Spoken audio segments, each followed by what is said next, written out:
And so Uh, what Losers Inspire stands for is love outreaching, set expectations regarding self, never stop prospering. It requires effort. And so that started because I saw two things. Number one, the importance of obviously crypto, AI, and blockchain, but more importantly, life empowerment. I started to see where we could have all the money in the world, all the knowledge in the world, but if we didn't have that knowledge of self, if we weren't structured in that, we just lose everything even faster. So that is more so my beginning was the life empowerment. And now we're adding in the blockchain AI consultancy so that we can have a full structure where we not only have mind, body, spirit, but also our finances all put together. okay, so how did you learn about blockchain and everything? Like, what is your just sort of, I guess, your background in the field and just your experience and stuff like that? Tell us about that. I got into blockchain around 2016, right around the time I was transitioning out of the Marine Corps. I had come back from Afghanistan and I was visiting my grandmother who lived in Racine, Wisconsin at the time. And she had a subscription to the Daily Herald, which was, but it was a digital subscription. And I saw on the Daily Herald's website, they were accepting Bitcoin. And I didn't know what Bitcoin was at that time. So I started to look into what it was, found out that it was a new digital currency. That got me interested into Ethereum as well, which both of those, being that they're built on blockchain, that became my focus because I wanted to find out foundational issues. Like it's good to have Bitcoin, it's good to have Ethereum, but what are they built on and what is the importance of that? So that became my focus in blockchain and started to see how those two things were not necessarily separate, but when we understood them, we can put them together for true empowerment. And now you have a full spectrum understanding of not just what crypto is, but how to utilize it, what things are created based off of it, and how we can apply that to our own lives. Okay, okay. So, were you one of the lucky ones that bought into Bitcoin and Ethereum back when when it didn't cost hardly nothing? Yeah, when I came in, Bitcoin was 4,000 and Ethereum was somewhere around $500. Really? Okay. And since that time, what Bitcoin's what 118, 119,000, and then Ethereum's like over 3,000 now, right? Correct. Okay. So what you're telling me is that you are a very wealthy black man. Would I be stretching it by saying that? No, you would not. All right, all right. Well, billionaires because they started consistently buying, like they literally had a job in 2015, 2016, and all they did was consistently buy Bitcoin and Ethereum, on a regular basis, and now they are literally worth tens of millions, hundreds of millions. And I do know one guy that I suspect is worth over $1 billion. And these are all, brothers and sisters, just regular people like us. So, all right, so Sant, so tell me, right now in the crypto landscape, what are you observing the most? What's really inspiring you the most in terms of things that you're seeing? What's inspired me the most, honestly, is things like this, seeing my community get more entrenched into it. Because to be honest, what most people don't know is early on, we have been pioneers of pretty much everything.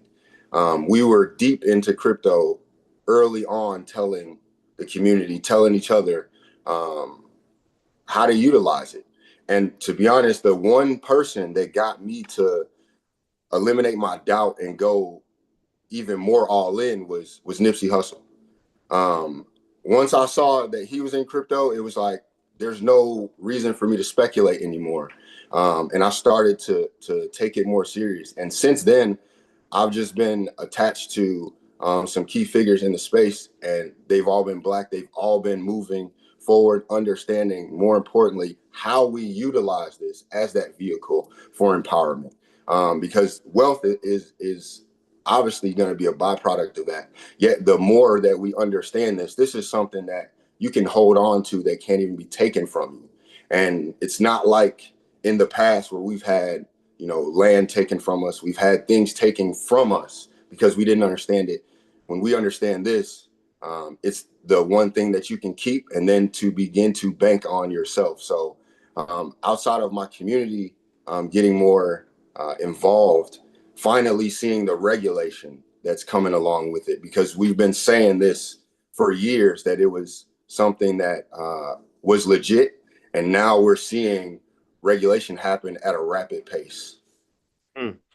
It's funny you mention that, Son. So you said two things that made me want to go in two different directions, and I'm gonna try to go into both with the questions. But you talked about things that people can and can't take from you, and I'll say this one thought you triggered in my head when you said that was I believe when you're an investor, there's always something that's going to be taken from you. The universe will take from you. I have, man, do you know, brother, I have lost about 2.5 million Facebook followers and another 700,000 Instagram followers just because Facebook decided to take it. You know what I mean? Like, the only thing that saved me was this simple concept that everybody in this room knows about it because I've talked about it, which is diversification. You cannot put all your eggs in one basket. You cannot, just say I'm wealthy because I own this land and that's all I got, or I'm wealthy because I own this stock and that's all I got, or I'm wealthy because I have this thing, this side hustle, and that's all I got. You got to have multiple streams of income, multiple assets in multiple places. You got to spread your stuff out because something will get taken away from you. I'm convinced of that. And you mentioned Nipsey, and I never met Nipsey, but like, I'll tell you, true story, man. Nipsey was the guy that convinced me to invest $10,000 in the Tulsa real estate fund. And because and I'm gonna tell you exactly what happened. I saw Jay Morrison had made a post about it, and Jay, I like the guy, but the fund was a failure. We have to admit to that. And I wanted to put a comment just to support fire emoji type thing. And I saw Nipsey say, "Man, this is epic, bro. I'm putting in 10,000 right now." So to add to the momentum, I said, "Oh, I'm putting 10,000 on it too." And we all know what happened with the Tulsa Fund. In case you don't know, it's pretty much dead. And the thing is, though, that I had to accept it, just charge it to the game. Like that's, I lost 10,000. Nipsey lost more than 10,000. He lost his life, right? And this to me is really about what, the road of an investor, the road of a builder, the road of a change maker, the road of somebody who's trying to make a difference. Somebody's there's a chance somebody's gonna take something from you. So when you're talking about your journey as an investor, I'd like to understand.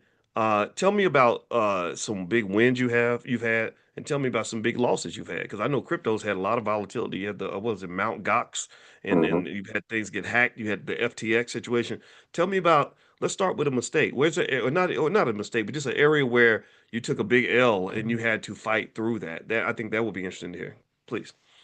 I'm glad you started there, because that's literally the name of my company for that reason, to better understand loss, because it's inevitable. Yet when we understand it and we learn from it, that's actually what creates the biggest wins. So personally, for me, my biggest loss was actually both inside of crypto and outside of crypto.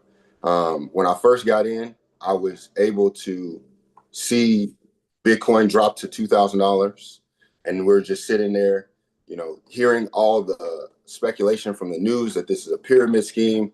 That fear and uncertainty kept me out, and so I'm just buying in little bits and pieces here and there. It jumps to 10,000 and 20,000. I'm still not really getting in. Then when I actually started to go deeper and started to invest more, um, I lost my keys. And for anybody that knows, like in crypto, that when we say it cannot be taken from you, it's because of those keys. And it's a set of 24 different words or phrases. And I had them all written down on a piece of paper, and they were in my house. And not going to get into how they got lost, but I end up losing that. So I still have the device, I still have my ledger, but I don't have the keys to it. So that's an L. I had to completely start over from everything that I invested in for 2, 3 years, gone. And we're talking about not just Bitcoin, like Ethereum. I was in some of, so one of the biggest wins, I guess I'll say, was Dogecoin. I was in when Dogecoin had 7 zeros in front of it. Um, Wow. and so having that and being in early, where a lot of the DeFi projects that we have now, I was investing in those before they were DeFi projects. So the losses that I took actually made me jump in even harder, because once I understood what I did to lose, now it's like, okay, let's learn from those lessons.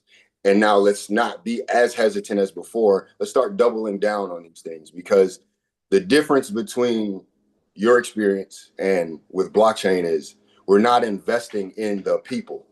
We're investing in the infrastructure. We're investing in the actual technology. So whereas a person, you can put $10,000 in a fund and then that goes defunct, it really wasn't the person you were investing in. It was the idea. And the idea still holds true today. It still would be a great thing if we had the right protocols, the right infrastructure set up behind it. That's what crypto showed me. Crypto is based off of basically decentralization, that we are all the individual nodes or the individual investors. And as we come together, it makes the network stronger. That's something I can invest in, because as a Black American, that is what my people are all about. That's what my ancestors were all about. If we didn't come together as those individual nodes, we don't have the country that we have today.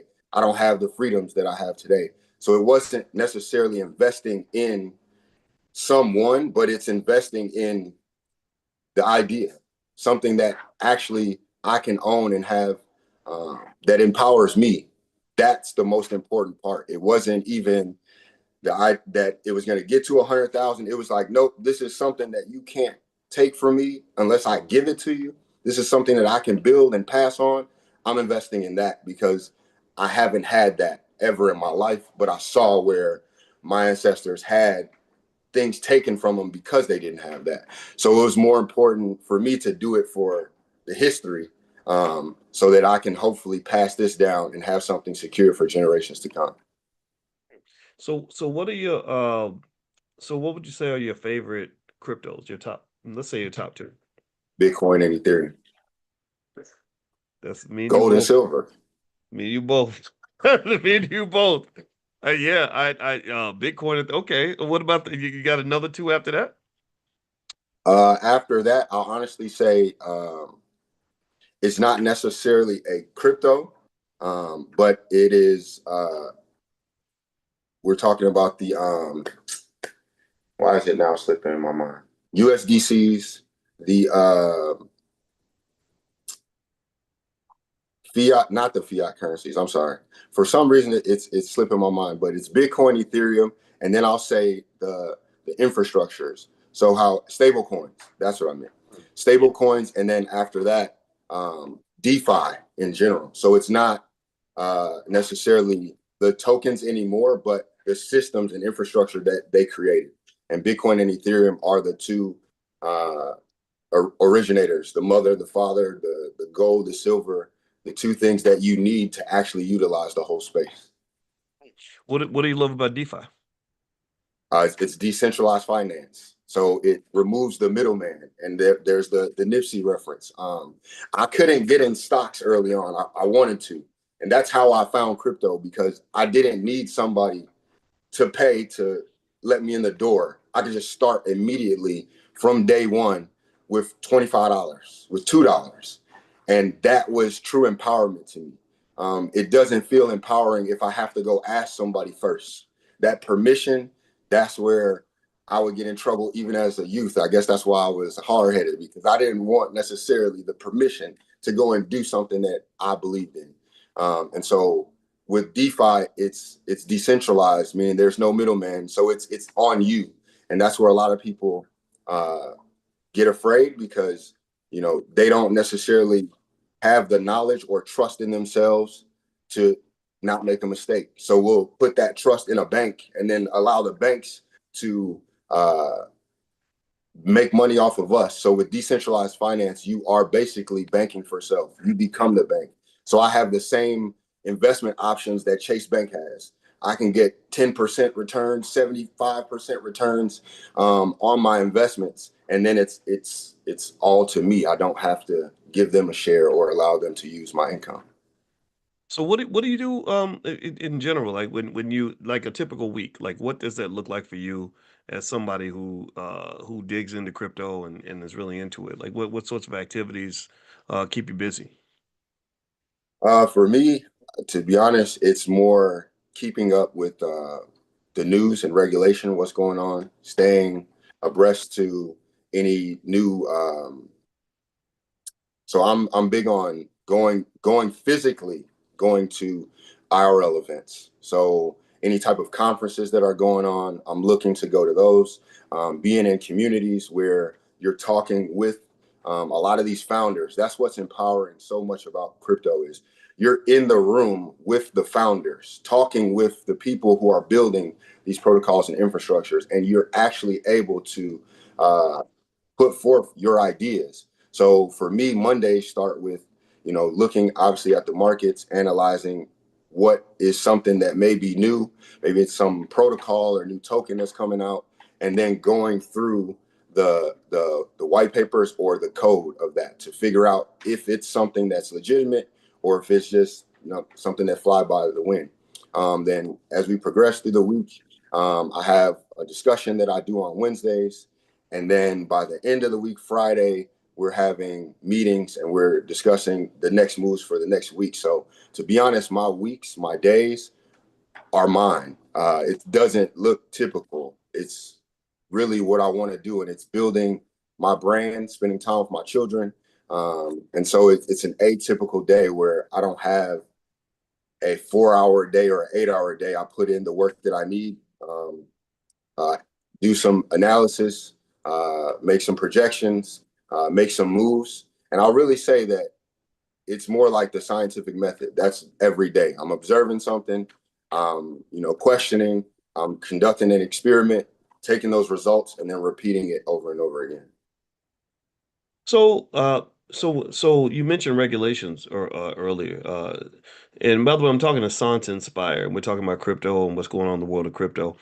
So Sant, you talked about regulation, a really friendly regulatory environment. What have you been seeing in terms of regulation that gets you, sort of excited about what's happening in crypto right now? The what did he call it? The great crypto bill, like these words that people are using. But I'm excited because I see um, movement. We're not necessarily sitting around anymore, and the U.S. has been behind for a while. They've sat on their hands. We were more likely to speculate and throw negativity out of there. Um, and it's now they're actually starting to back some things. We're seeing, um, you know, founders of crypto companies at the White House. We have a payment company like Stripe.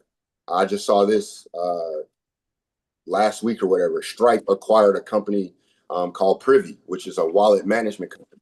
And this is something that I had said, and we had talked about back in 2018 that the banks were going to go away, and a lot of these payment service companies were going to be coming into crypto and establishing themselves and becoming these new banks. We have PayPal with PayPal USD; they have a stable coin. So the fact that I'm able to see more movement in America, and it doesn't criminalize us for the moves that we were doing. Mm. Okay, so it seemed to me that when you had the Biden administration that you had a lot of anti crypto sentiment. With the SEC chairman Gary Gensler, he did enforcement. Was it regulation by enforcement? Mm-hmm. They were trying to sue everybody, and then suddenly you have this sort of just really major switch in the direction of being heavily crypto supportive. It seems like the Trump administration wants the U.S. to take the lead on crypto, and it's really been just the wind at your back. Uh, what I remember being frustrated by the fact that I really felt way back in 2019 that Bitcoin was going to hit 100,000 at some point soon. And then it would crash, but it wasn't natural crashes. It was because the regulators just pushed against it so badly. Um, what was that like for you? I almost think that a lot of people missed the opportunity to make all this money, because I think Bitcoin's gone up 76% in the last year. A lot of people missed out on that money because these crashes create that uncertainty that causes people to walk away. Tell me about what your experience was like, sort of dealing with these ups and downs over the last 5 or 6 years. Uh, for me, dealing with the ups and downs wasn't hard. It was dealing with uh, what I call like the insanity. Like people were just coming out left and right, saying things that they weren't educated on. So a lot of the regulation that came out, calling it a scam, um, which stopped and blocked people from getting in it. It caused fear. So it made it hard for us to go around and talk to people and educate them on what it is, because they close the door and say, nope, that's a scam. I don't want anything to do with it. And so that's what hurt the most, the fear, uncertainty, and the doubt. It hurt because I saw my own community locking themselves out of a vehicle that was going to take them further than we've ever been. I saw people that were shutting themselves out of something that personally would benefit them. And it started to show me how much education is important, but the right education, because we are so entrenched in just receiving it that's what we sit back and do. Once they say it's okay, we'll go and do it. And this space is not built off of that. The reason why the federal government is now in it is because individual states started to do that. They started to build Bitcoin mining facilities and put Bitcoin on their spreadsheets. You had individuals that were lobbying the states. So this really started from grassroots, individuals building up to a state level, building up to a federal level. And now that puts us on the world stage. So we're seeing how other countries, that Singapore, for example, their rise in the last 10 years has been closely tied to crypto. And you're seeing where you have not only just countries, but people, businesses, Michael Saylor, putting Bitcoin on the spreadsheets and bringing, the traditional businesses in, or the corporate businesses. We see all of this happening, and it doesn't come from top down, like trickle down economics, which is just like the fact that we think anything works like that. It always starts from the ground up, and we have been a part of that grassroots effort. So it's really been more of that. Like, the prices are going to be what they're going to be, but once you understand what this actually is, you ain't even worried about the price no more. You're not worried about it. You're trying to get it, as much of it as you can, because what it's going to do for you, the empowerment we've never had. This is almost like if you found, what was that, the Beverly Hillbillies, they found oil in the backyard. You're not worried about the price. You're just trying to get more of it. If you were to go and find gold, you wouldn't be worried about the price. You're trying to get more of it. And that's where we're at. How can we accumulate this and start to build some of what Michael Saylor has done with his within our community? That's really what I want to begin to see now, is let's start building our bags collectively, because now we can have power and influence. Now you can sway legislation. Now you have a say where we didn't have, they weren't listening. It's not we didn't have a say. They weren't listening before. This is how you get them to listen now. Hmm. Interesting. Okay, so um, I'm gonna name a couple of cryptos, and I want to get your take on this. Solana, Cardano, XRP. Pick any one you want to talk about. What do you think about those three, or any one of them?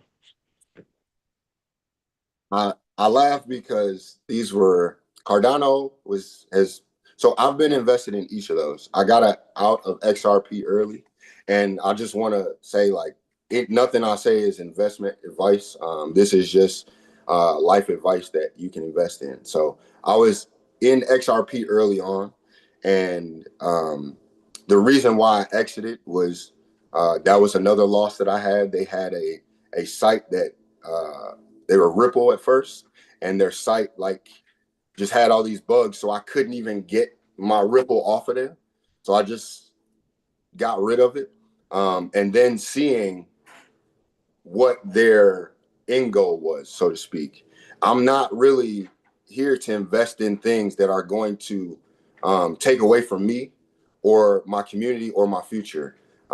So if once I see something that's going to benefit a particular group and it's not a group that I'm involved in, I kind of step away from it. And I'm not really on the side of big banks, though we have to use those big banks. I'm on the side of personal empowerment, individuals building themselves up, then coming together collectively and creating a power structure off of that. So Cardano early on, their founder, Mr. Hoskinson, he's been an active component in the space. He talks a lot. He puts out information a lot. So those are things that I like to see. If you're willing to put your face out there and let us see who you are, whereas some of these other ones, you don't even know who's behind them. Solana is pretty new. They are moving rapidly. They have a lot of development that's going on over there. A lot of it has moved. Some of it has moved from Ethereum to Solana just because, it was faster, it was cheaper, and it's something that you can get in now and you're not looking at what, like you said, Ethereum's over 3,000, almost 4,000. Solana's still under 500. So when we still have our mind geared towards price, that's something that a lot of people can jump in early, and they have a huge meme market. So a lot of their movement is based off of the meme tokens, which means that they have a big connection to Gen Z. So thinking of these things as how they impact the space or how you can apply them, you're thinking like Bitcoin, they say digital gold, Ethereum is like a computer, Solana is like the cool tool that you can use and have fun with. So that's for now, but it is a serious product that they are definitely building on, and that you can get involved with at your own discretion. Okay. So, well, my last question for you today then is, I want to ask you about this. I keep a lot of my crypto on Coinbase. Why is that dangerous? Why is that not a good decision? Why am I being sloppy? Uh, because they say not your keys, not your cheese. So if you don't own those keys, it's not yours. This is the one way that you can lose in big in the space. So if something happens to Coinbase, something happens to your crypto. Mm. Like, to be honest, how I even got here to sit with you right now. My cousin, who is a former serviceman, he's a veteran. I got him into crypto. He follows your channel. He put me onto this, and he's like, I think this is a good opportunity for you. But before that, he had a situation where he was getting calls from scammers uh, portraying as Coinbase workers. And it's because the work that we did together, his education, he knew right away, nah, there's no way you can be calling me about my crypto. First of all, because I took it off Coinbase and I don't even have anything on there. And that's not something that you do in crypto. And the reason why is because that's the easiest way to get scammed, is for somebody to call you and say, hey, this is going on. Well, when you own your keys, you don't have that issue. So one aspect, you do need to use Coinbase because it's where we can exchange and move our money faster. Yet you need to take that off of there and put it in your own ledger. So I liken this to way back when my grandmother used to keep money right here in her shirt or underneath the bed. It's because the bank can't take that. You can't take that. If my money was in the bank, something can happen to it. And we've seen bank crashes happen. But if I'm holding my money, the only thing that can happen to this is what I do with it. So there's no, where did my money go? It's with me, and that's the most empowering aspect. So I'm always just weary to remind people, like, it's okay to use centralized exchanges, but this is built off decentralization. So you need to learn how to manage your own crypto. Like, we should be learning how to manage our own money. Otherwise, that person is going to be taken off the top, and that's when you get angry. When you find out someone or something you trusted in is acting nefariously, they're taken from you. Well, if you're in control of it, you dictate what happens to it. So I'll take my money from my ledger and put it on Coinbase to use, and then I'll take it right back off Coinbase and put it right back in my ledger. which means that I have the power, and Coinbase has to now come to me and say, "Hey, we're giving you better percentages if you'll now put your money on here," and then I'll decide if I want to do that. Well, you know what? Well, let me ask you this, Sons. What was your grandmother's name? She's still with us? No, she's not. Her name was Minnie McNeil. We called her Medea. Ah, Medea. Yeah. Okay, and So you know okay, she okay. didn't play. All right, all right. So everybody type Medea in the chat. Let's bring her into the room. Type Medea. She's a smart lady that taught her grandson some very smart ideas, and he's a very smart man. And I have a lot of respect for you, man. And also, thank you for your service, by the way. I didn't get a chance to tell you that. And so, where can people follow you on social media? I know you're gonna be a guest lecturer in our crypto club, which I'm very happy and honored that you'll be there. And everybody that wants to talk more about the specific implementation of a lot of the things that Sans was talking about, feel free to go to drboycrypto.com, drboycrypto.com. Where can people follow you on social media as well? On social media, you can follow me on Instagram at Mr. Mr. dot inspire NSPIRE underscore 1295. And that's going to be the same thing on TikTok. And then on YouTube, it's going to be, you can just type in live inspired every day forever, because that's life. That's something that we are pushing. That's part of our Life Inspire services. And you'll find my content on there. But exclusively, to be honest, you will find my content exclusively on your platform, because that's where it's now going to be released at. So you won't find a lot of it unless you dig on social media. And we're doing that purposely, because if we're talking about building wealth, there's no point in me having it in all these other places. We want to centralize that so we can decentralize it. So come here so you can get the education and the understanding, and then you can go out and start to build your wealth the way that you need to be. All right, well, that's great, brother, and I'm honored to work with you. And I want to type this in the chat. How do tell me how to write out that Instagram handle? Okay, it's going to be Mr. Mr. dot NSPIRE Okay. underscore 1295. All right, 1295. All right, 1295. All right, got it. Okay, so I put that in the chat for everybody. You'll see it in about 3 seconds. There we go. All right, and also I wanted to let you know. I don't know if Chanel mentioned to you that we're having the All Black National Convention August 21st to the 23rd in Atlanta. So if you make your way down to Atlanta, I can find some space for you to address everyone directly there as well. So just let us know, and if you can't make it this year, that's okay. We're gonna do some other things. What you said you're in Texas, right? Yes, yes, Okay, yes. great. All right, perfect, perfect. All right, everybody. Well, just so you know, the reason I asked that question about keeping your crypto on Coinbase, and I knew he was gonna say, don't do that, don't do that. It's because, I think also investing is a personal choice in the sense of as long as you know what it is, right? Then do it. It's just like dating. Some people want to get married, some people just want a one night stand. And it's all of that's okay as long as you know what the trade-off is, what the pros and the cons are, and as long as you are also dealing with somebody who is on the same page, right? If you expect to get married and they expecting a one night stand, then there's going to be a misalignment there, right? So yeah, I do keep some crypto on Coinbase, largely because I just like the convenience of it. But I completely get what this brother's saying. I wanted you to understand different perspectives and not just mine, because I do not know everything about everything. That will never happen. So I want to say thank you very much, Sans, for joining us. I want to also remind everybody, don't forget the All Black National Convention. It's going to be bigger and better than ever. Biggest convention we've ever had. And we should be really proud because we have funded this thing by ourselves. Millions of dollars it's cost to do these conventions over the years, and we've done this for 10 years. And I haven't had a chance to talk to you all much about just the origin of that, how that came to be. But we just decided to do it in Atlanta. I woke up, God sent me a message, and I called Lene Javette and I said, we should have a convention for Black people. I want to call it the All Black National Convention. All that just came to me. And it was because I wanted something different from, I went to NAACP convention. That didn't really hit me right. I went to Urban League. That was okay.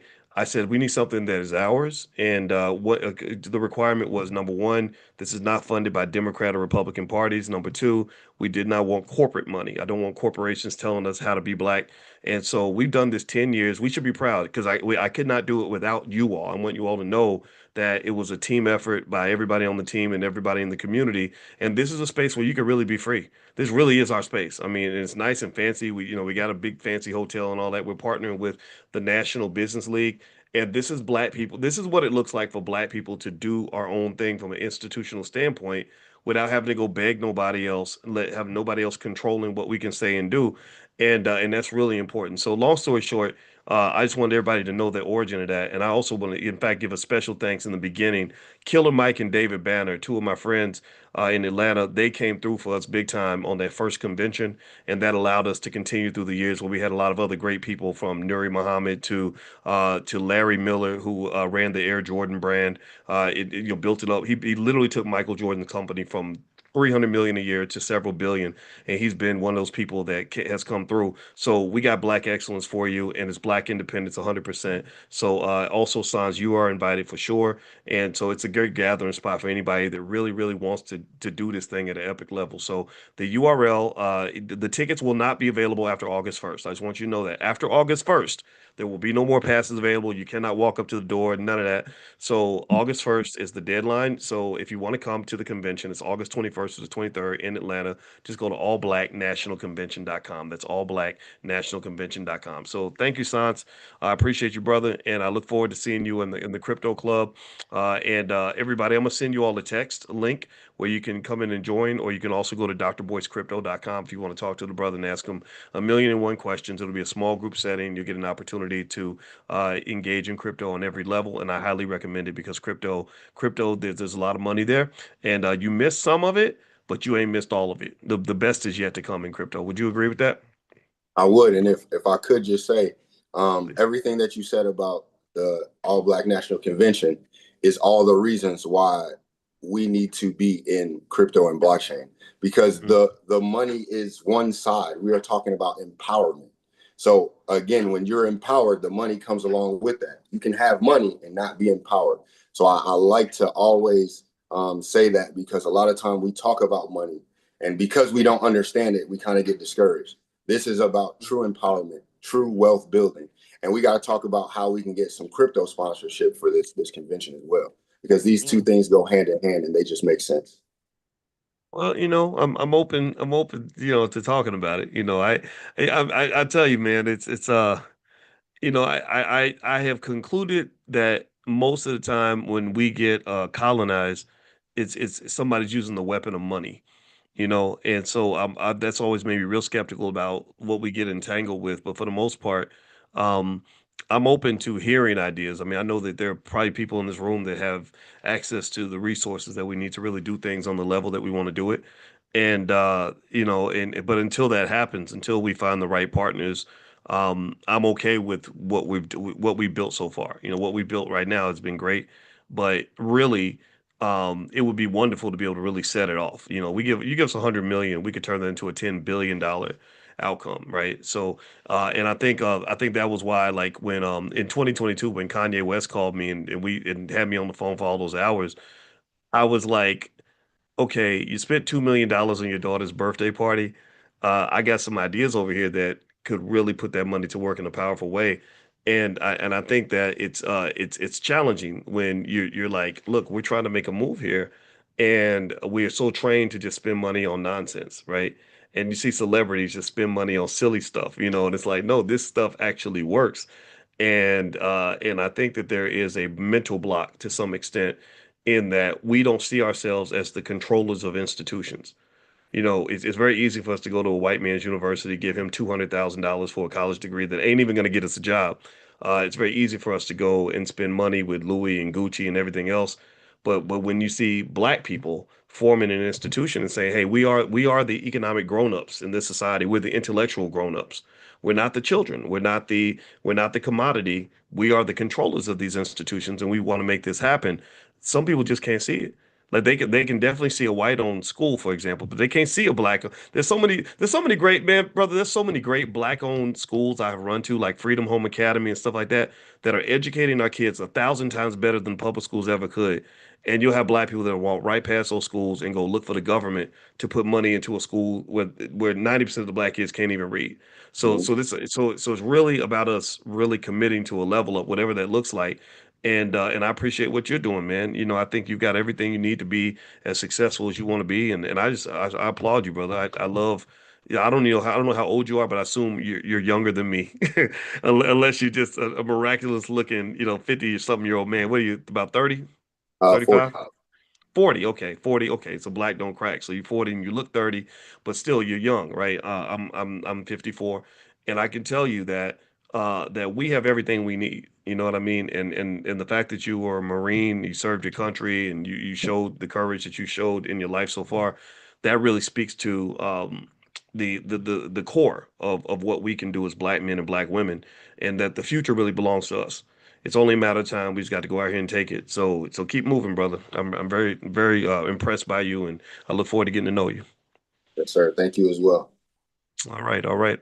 So everybody, have a wonderful day. God bless you. Please give my brother Sans Inspire a digital thank you. And again, drboycrypto.com if you want to do a free trial in the crypto club and come hang out with him. And I'll see you all tomorrow. So have a good day.